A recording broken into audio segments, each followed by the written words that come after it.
प्यारे प्यारे बच्चों, वेरी गुड आफ्टरनून।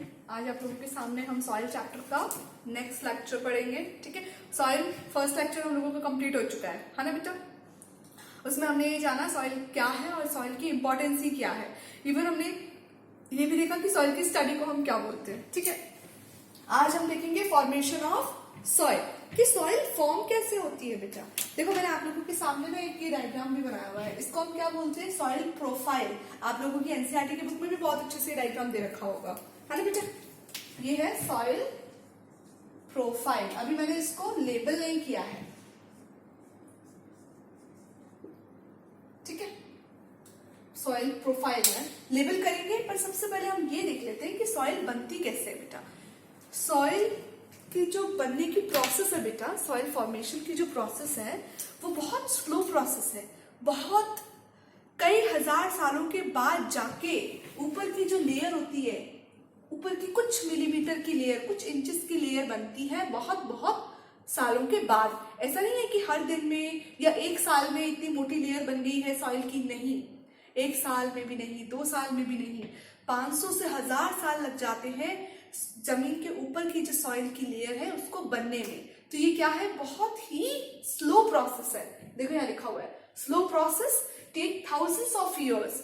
सॉइल की एक लेयर बनने में थाउजेंड्स ऑफ इयर्स लगते हैं। ठीक है बेटा। अब बनती कैसे है बेटा सॉइल जो बनती है, हमने चैप्टर देख लिया, वेदर देख लिया हमने, क्लाइमेट्स देख लिया हमने, है ना। तो क्लाइमेट्स एंड वेदर्स में क्या हो रहा था, मौसम चेंजेस हो रहे थे, टेम्परेचर का फर्क पड़ रहा था, रेन फॉलिंग हो रही थी। तो ये जो चीजें हैं बेटा, क्लाइमेटिक फैक्टर्स जो हैं, ये सॉइल की फॉर्मेशन में बहुत हेल्प करते हैं। दूसरा एक वेदरिंग प्रोसेस। अभी वेदरिंग प्रोसेस क्या है वो हम देखेंगे, ठीक है। तो ये हमें जानना है कि सॉइल की जो फॉर्मेशन है वो क्या क्या चीजें अफेक्ट करती है। तो एक तो हमने देख लिया कि सॉइल के फॉर्मेशन में क्लाइमेट अफेक्ट करता है, बिल्कुल, और वेदरिंग ऑफ रॉक्स, ये 2 चीजें हैं जो अफेक्ट करती है, जो हेल्प करती है सॉइल के फॉर्मेशन में। अभी क्लाइमेट कैसे, रेन फॉलिंग होना, ठीक है, स्नो फॉलिंग होना, ठीक है, टेम्परेचर, ह्यूमिडिटी, ये सारे के सारे फैक्टर्स हेल्प करते हैं सॉइल के फॉर्मेशन में। अब आप सोचोगे कैसे, तो हम आगे देखेंगे अच्छे से। रॉक्स की वेदरिंग, वेदरिंग का मतलब बहुत अलग अलग तरीके से बड़ी बड़ी रॉक्स का टूटना, ठीक है। एक बहुत बड़ा रॉक है, पत्थर है, उसका किसी वजह से, किसी फैक्टर की वजह से, कौन से फैक्टर की वजह से, क्लाइमेटिक फैक्टर की वजह से टूटना। एक रॉक है बहुत बड़ी, 2 से 3 रॉक्स में टूट गई, फिर वो 2 से 3 छोटी छोटी रॉक्स फिर और टूट गई, फिर वो छोटी छोटी रॉक्स और टूटेंगी। ऐसा नहीं होता, हम 2 छोटे छोटे पत्थर लेते हैं और जब आपस में उनको रगड़ते हैं, क्लैश करते हैं, तो नीचे की तरफ क्या होगा, छोटे छोटे जो सॉलिड पार्टिकल्स है ना, सैंड के पार्टिकल्स, वो निकलते दिखाई देंगे। क्योंकि जो रॉक है, जो पत्थर है, वो क्या हो रहा है, कोलाइड करने की वजह से टूट रहा है। समझ रहे हो, तो कैसे टूट रहे हैं, बहुत छोटे छोटे स्मॉल पार्टिकल्स में टूट रहे हैं। उसी को हम वेदरिंग ऑफ रॉक्स कहते हैं।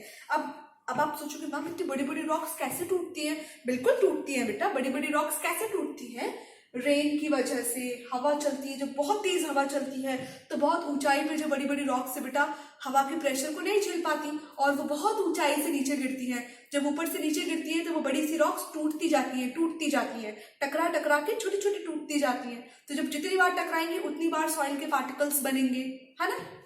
वाटर, बिल्कुल, आपने कई बार मूवीज वगैरह में या कहीं पे भी आपने देखा होगा कि जिस जगह पर किसी पत्थर के ऊपर पानी कॉन्टिन्यूसली गिरता रहता है तो वो पत्थर क्या होता है, वहां से कम होता जाता है। क्यों, क्योंकि पानी की वजह से वो पत्थर छोटे छोटे सॉइल पार्टिकल्स में टूट रहा है ना।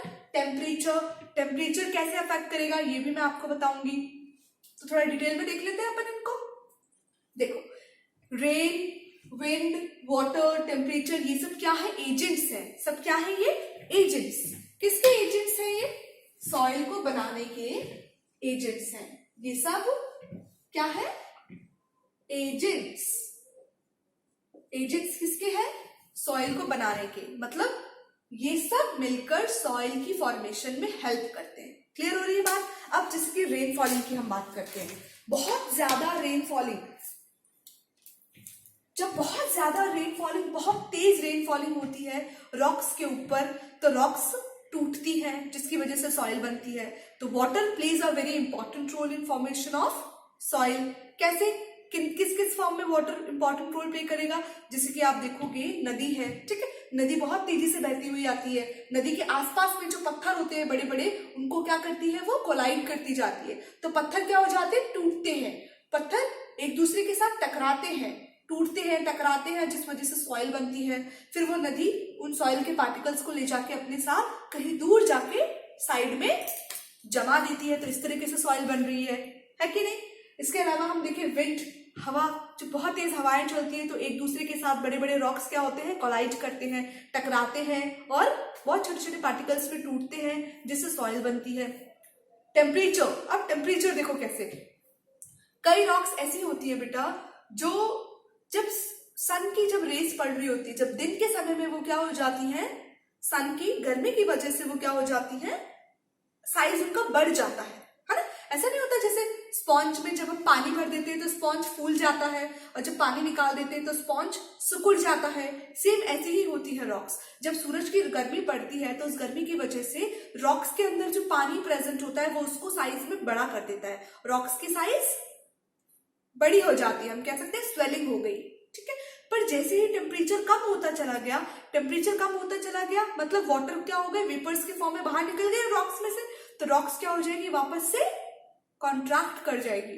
तो ये ऑल द टाइम, फिर नेक्स्ट दिन दोबारा से सनरेज, दोबारा से गर्मी आई, टेम्परेचर बढ़ा, दोबारा से रॉक क्या हो गई, साइज में बढ़ गई, फिर शाम को होते होते फिर छोटी हो गई। तो इस तरीके से कंटिन्यूअसली जो स्वेलिंग होना और कॉन्ट्रैक्शन होना, फिर स्वेलिंग होना, फिर कॉन्ट्रैक्शन होना, तो इस वजह से सॉइल्स जो रॉक है उनके बीच में क्रैक आ जाता है। समझ रहे मेरी बात को, है ना?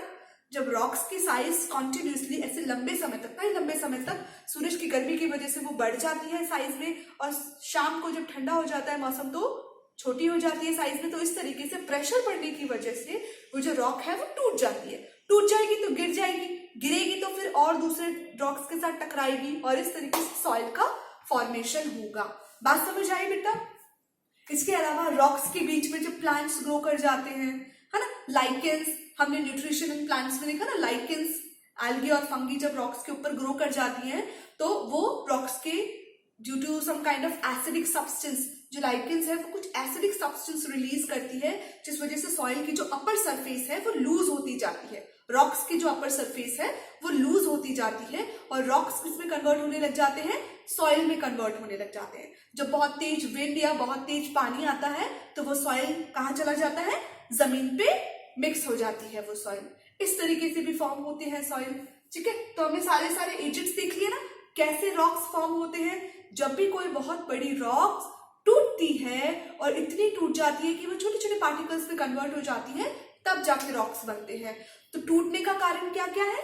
रेन की वजह से हो सकता है, वाटर और टेम्परेचर, आइस, प्लांट्स। आइस कैसे, अब आप देखोगे जब जो हिमालयन रीजन्स होते हैं जहाँ पे टेम्परेचर कैसा होता है, -डिग्री में होता है ना, तो वहां पे रॉक्स के बीच में क्रैक्स होते हैं, गैप होता है, वहां पे पानी, जब समर का सीजन होता है तो उन रॉक्स के अंदर पानी भर जाता है।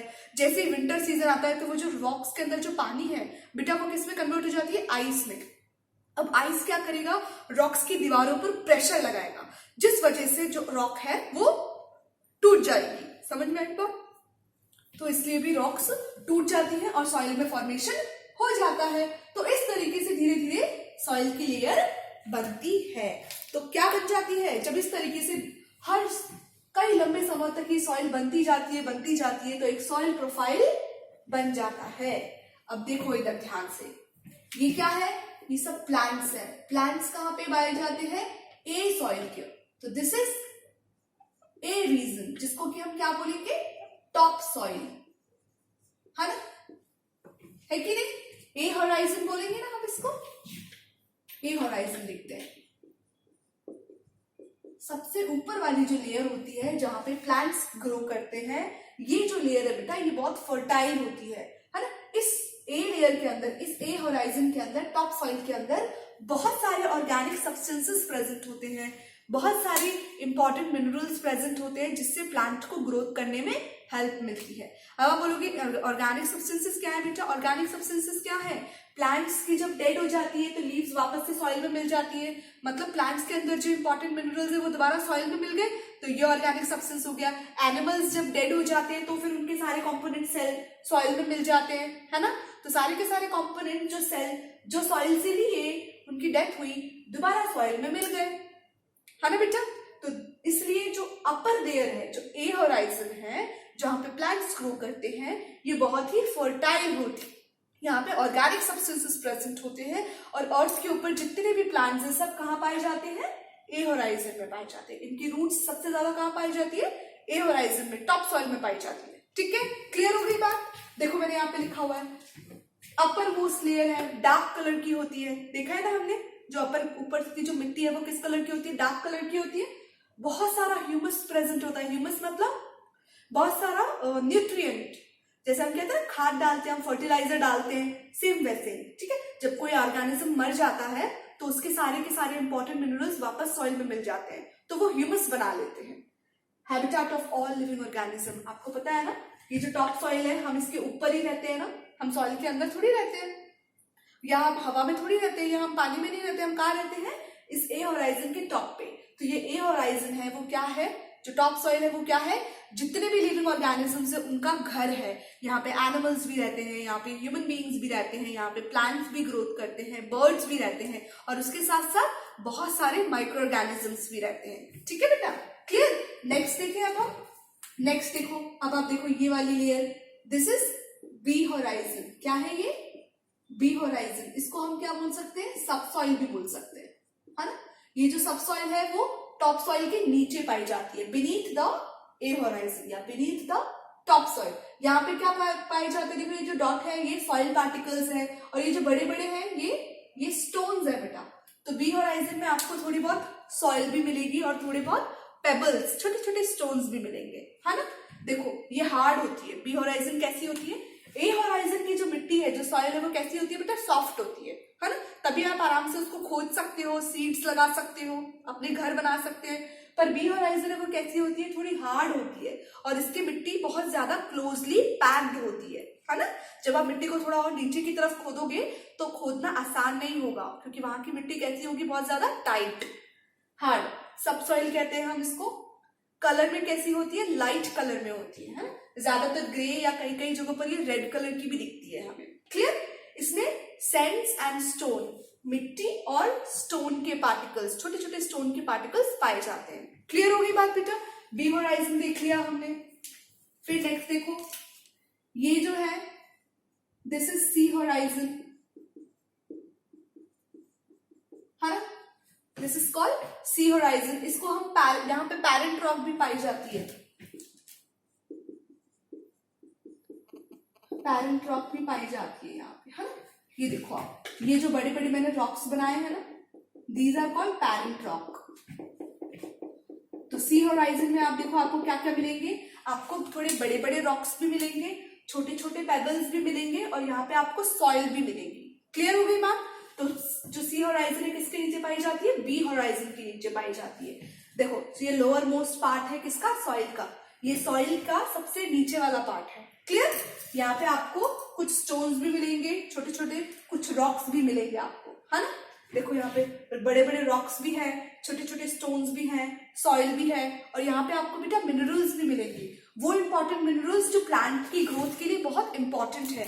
कई कई प्लांट्स ऐसे भी होते हैं जिनकी रूट्स बेटा सी होराइजन तक भी आती है, बी होराइजन तक भी आती है और सी होराइजन तक भी आती है। ऐसे कई प्लांट्स है, बहुत बड़े बड़े हाइट के जो प्लांट्स होते हैं ना, उनकी जो रूट्स है बेटा वो सी होराइजन तक भी आ जाती है, इसलिए उनको बहुत अच्छे मिनरल्स यहाँ से मिलते हैं। ठीक है, लास्ट वाली देखो अब आप, लास्ट की जो लेयर है ये कईयों की एनसीईआरटी के बुक में लास्ट लेयर नहीं होगी, सिर्फ ए बी और सी होगी।